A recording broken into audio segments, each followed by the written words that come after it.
دو کام کرنے ہیں. ایک تو یہ ہے کہ اپنا پورے سال کا محاسبہ کرنا ہے کہ ہم نے اس سال میں کتنے اچھے کام کیے, کتنی نیکیاں کی, کتنی برائیاں کی. نیکیوں پہ اللہ کا شکر ادا کرنا ہے, اور غلط کاموں پہ جو گناہ ہو گئے انسان ہونے کے ناطے اس پہ توبہ کرنی ہے, ایک کام.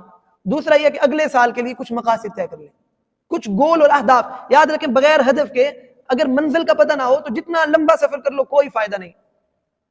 منزل کا تعین کریں, اہداف طے کریں کہ میں نے یہ کرنا ہے, میں نے یہ کرنا ہے.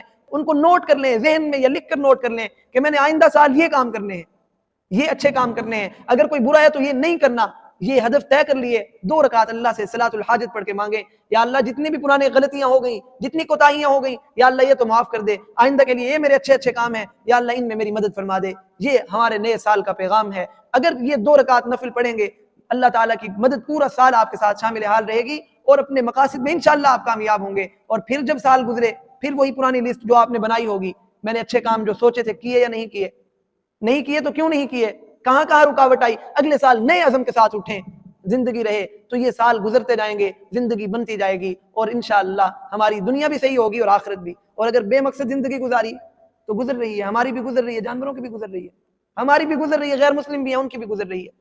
زندگی گزر جائے گی, لیکن کسی مقصد کے تحت زندگی گزاریں. اللہ تعالی ہم سب کو حق سچ کہنے کی, جو کہا اس پر عمل کرنے کی توفیق عطا فرمائے. آمین. وآخر دعوانا ان الحمد للہ رب العالمین.